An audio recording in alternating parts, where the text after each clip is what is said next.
there and welcome back to another Miraculous Ladybug Season 6 video. And today we're going to be talking about the episode Daddycop. I realise I'm running a little bit behind schedule as of right now, but it is what it is, so here we go. We start off the episode in Sabrina's room as she watches social media posts from Chloe, who now lives in London and is constantly remarking about how it's so much better in London than it is in Paris, and that the only thing she needs to make it truly perfect is a fresh minion to listen to her every whim, as her last one, Sabrina, proved to be inadequate. There's been a lot of visual changes with this new animation style, in particular with the character designs, but I gotta say that Chloe's new look is actually decent. It's close enough to the OG that you can tell it's her, but with a few slight differences that set it apart. I really like the honeycomb jacket, for instance. So yes, without Chloe, Sabrina feels alone because she has no other friends, except for her Kwame, but it's not like Bark has much of a choice in whether she hangs out with her or not. Although as Kwame partners go, it could be much worse. There's always poor old Nuru. Anyway, Bark tries to convince Sabrina that she has to stop torturing herself by thinking about Chloe, because she's not a good person. Which prompts Sabrina to dump out what seems to be a special Chloe drawer.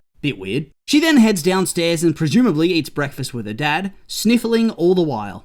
As she's sniffling upstairs in her bedroom, and is also sniffling when she's outside when she and her dad part ways, I would suggest to this guy, maybe comfort your daughter, sir. I mean, I guess he does try, asking her if she wants to ride with him to school today, and if she's being bullied, but at the same time she's very clearly sad and is on the verge of tears, and yet he takes her at her word that she's meeting up with a bunch of friends. Come on, Dad, you gotta be better than that. At the same time though, and this goes for my thoughts on her story the whole episode, whilst yeah, it's sad that Sabrina's lonely and whatnot, at the same time I really do think that she brought all of this on herself. Remember that episode in season 1 where she briefly becomes friends with Marinette and then threw it all away to be a bully with Chloe again? Remember how she was so involved in so many of the terrible things that Chloe did in those early seasons? I remember. She gets what she deserves! Sucks to suck, but if you bully an entire peer group, don't be surprised if they don't want to be your friend afterwards. Then it's over to Marinette, who's being Marinette. Overthinking things and being a bit crazy. And now buying into astrology? Not to crap on people who believe in astrology, but yeah, I'll just say it's not my cup of tea, and we'll leave it at that. So anyway, Marinette's telling Tiki about this big romantic night she's planned out. Today is the special lucky astrology day, according to Marinette's mum, and so Marinette's planned things out to ensure that tonight, the 100th kiss of her relationship with Adrian, will ensure that the power of their love mingles with the luck from the astrology magic or whatever, and thus will last forever. Getting some side-eye from me on that one. And even Tiki, a magical creature that defies logic with her legitimate magical powers, kind of seems skeptical about all this.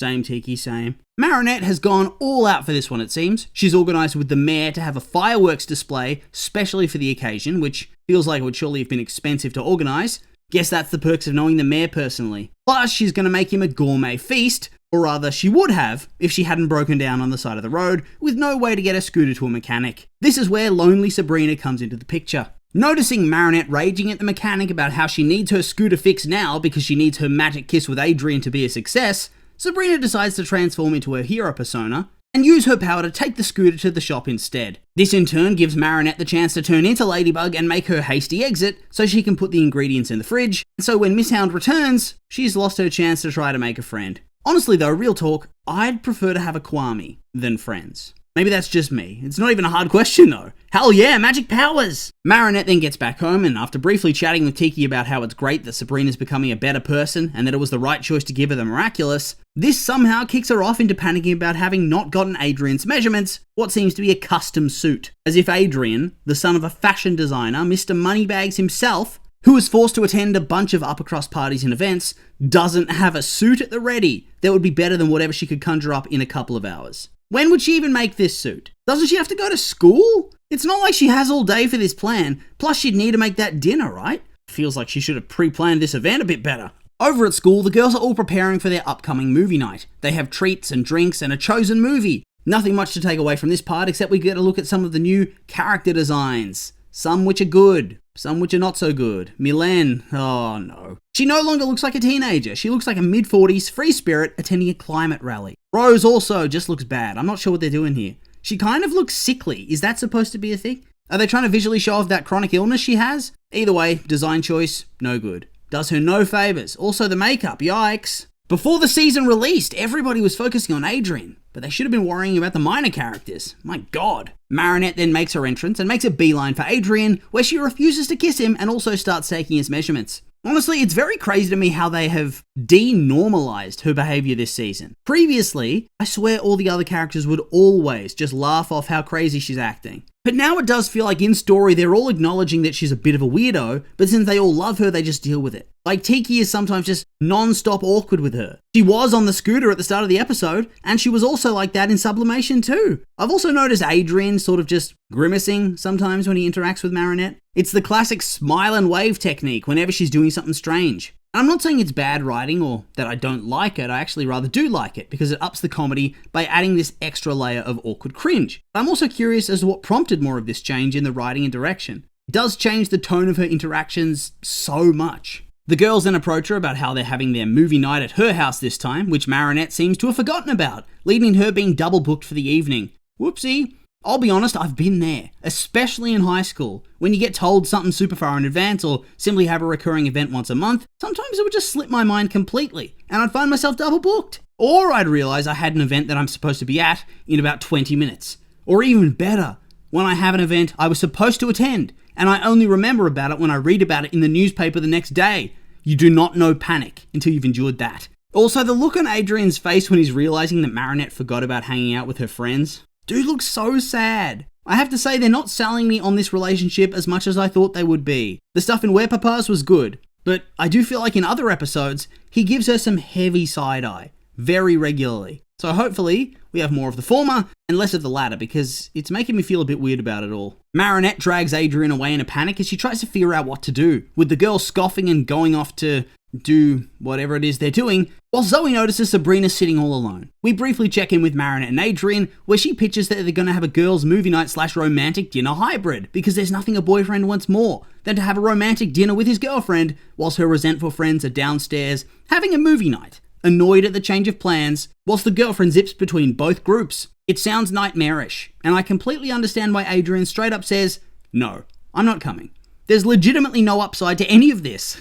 Nobody wants to feel like the unwanted ninth wheel. Even if he's friends with all of them, it's deeply awkward.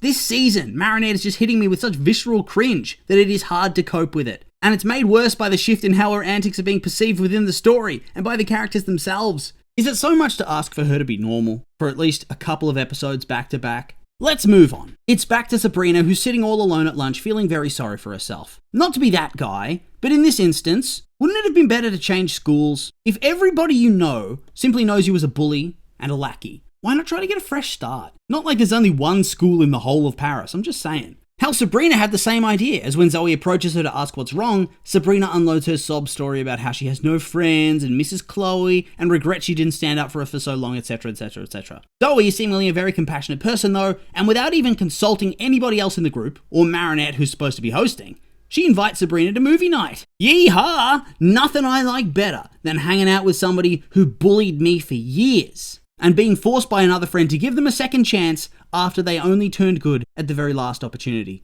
The very last opportunity. Hell, it wasn't even a second chance. It was like a millionth chance as far as I'm concerned.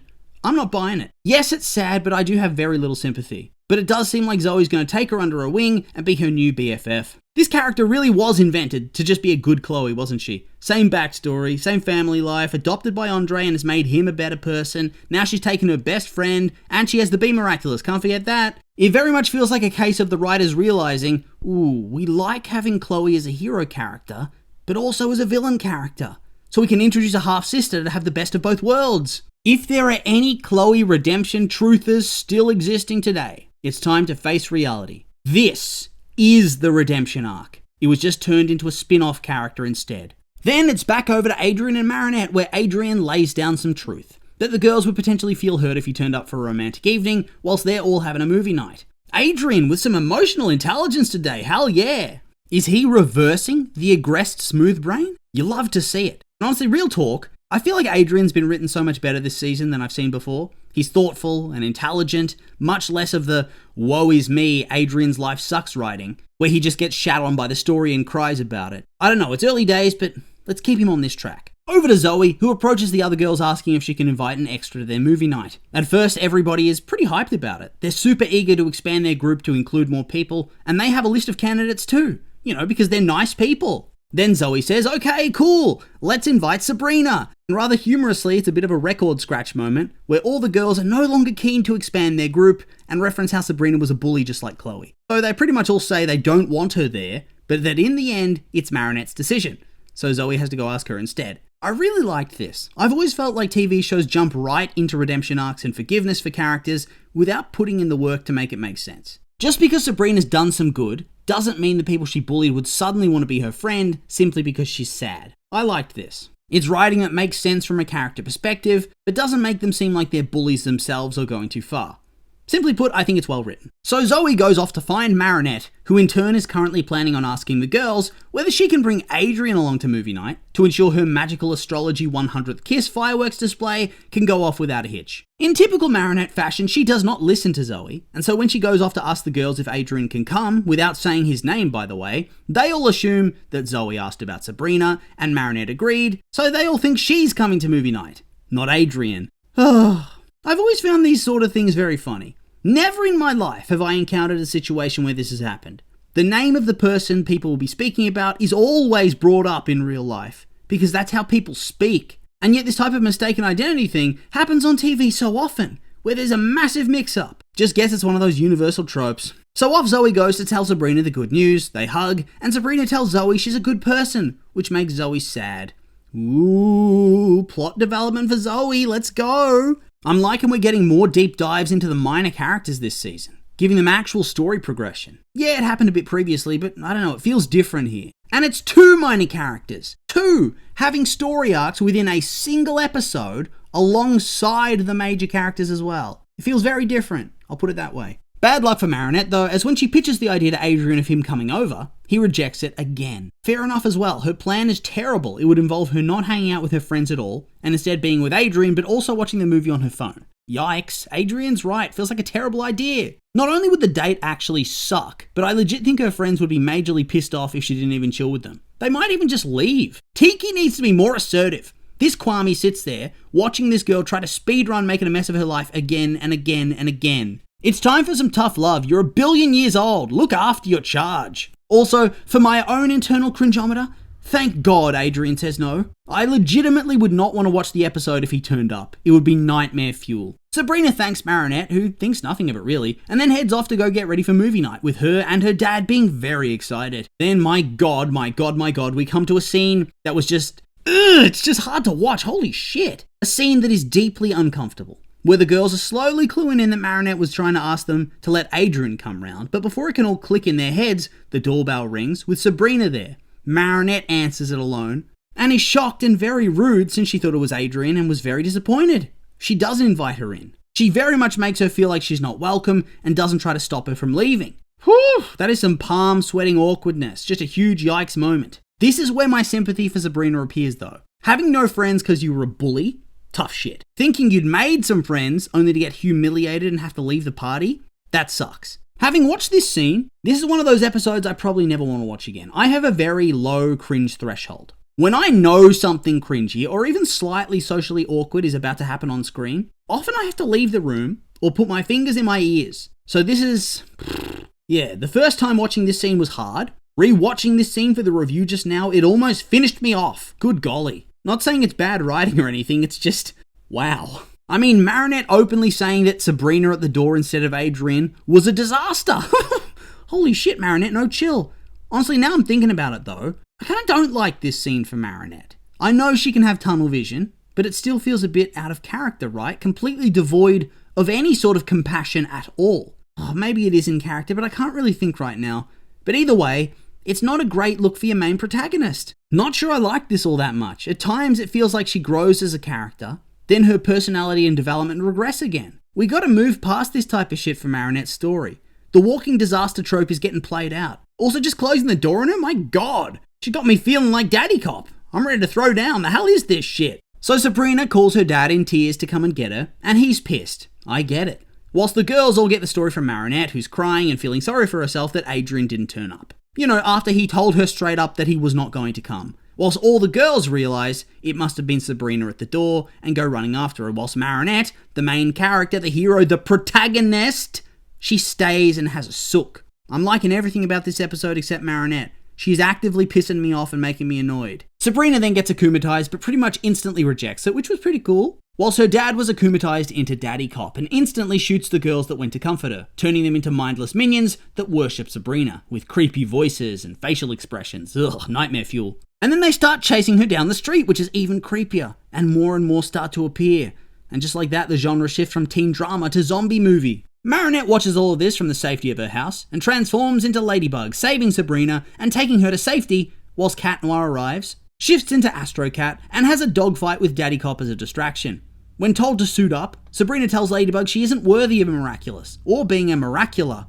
Nah, that name is not it. Not at all. The Miraculous, Luckily, it only takes a 2-second pep talk to get her to change her mind about everything, and she suits up. Is that a new suit? I'll be honest, I do not remember what her old suit looked like. This is an extremely fringe hero, sue me. The battle continues and Daddycop, with Hawkmoth's help, almost kills Cat Noir. Her power turns off his powers, right? So he's just a dude in a grey jumpsuit. No super strength, no super endurance, no cataclysm, no nothing. So I presume that if he landed, he would become Cat Rouge instead of Cat Noir. Luckily for him, he's saved by Ladybug, who creates a crash mat and then leads Daddycop on a chase, whilst Miss Hound summons, Max. I can't remember his hero name. It's like Pegasus or something? That sounds like a cool name. We'll go with Pegasus. And they do a really cool team-up move to defeat Daddycop. Man, this whole mix and match heroes thing, this is going to become a game changer for the fights, I tell you what. Sometimes the action can get very stale, but here, there's so much potential for cool finales, and this is a prime example of it. Really well done, didn't feel forced, no plot armor, just excellent. Plus, everybody had a role to play in it, and it wasn't the Ladybug show.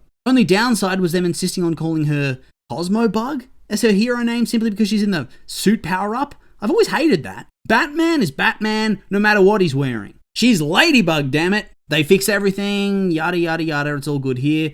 Have a useless protective charm. You know how it goes. We cut over to see that Nuru's life sucks hard, which, yeah, that's just sad, that scene, isn't it? Also, Lila seemed to be legitimately insane based on the amount of books she's written in such a short amount of time with all her evil plans. Big time yikes for me. Still didn't see her face either. So is there going to be some big reveal of a character we've seen a lot of previously?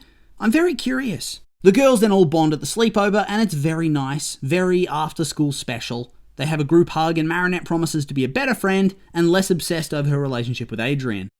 Yeah, we'll see about that.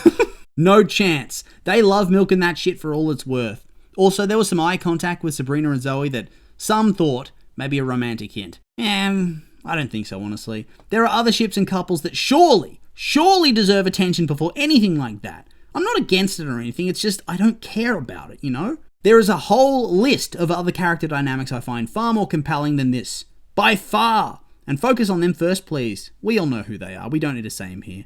Oh, and Sabrina gets a new look. I'm not a fan of it. Oh, and Adrian and Marinette have their 100th and 101 kiss. Oh, man, it's still a fever dream to have them kissing on screen, isn't it? It's crazy. On top of that, seems Zoe's getting blackmailed. Seems she used to be a bully. Yep.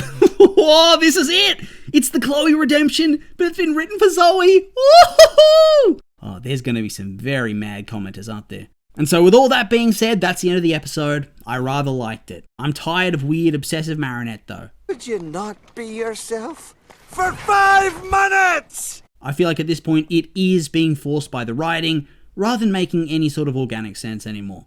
Hopefully they stick with what she says at the end, especially since she's made a similar declaration in Sublimation. So maybe it's going to be the theme of the season to see her grow past all of this, but I won't hold my breath. Regardless though, I still had fun with the episode, and with all that being said, these have been my opinions and I'd like to hear yours. What did you think of the episode? Did you like it? Hate it? I'm curious for your thoughts, so make sure to like, comment and subscribe and let me know.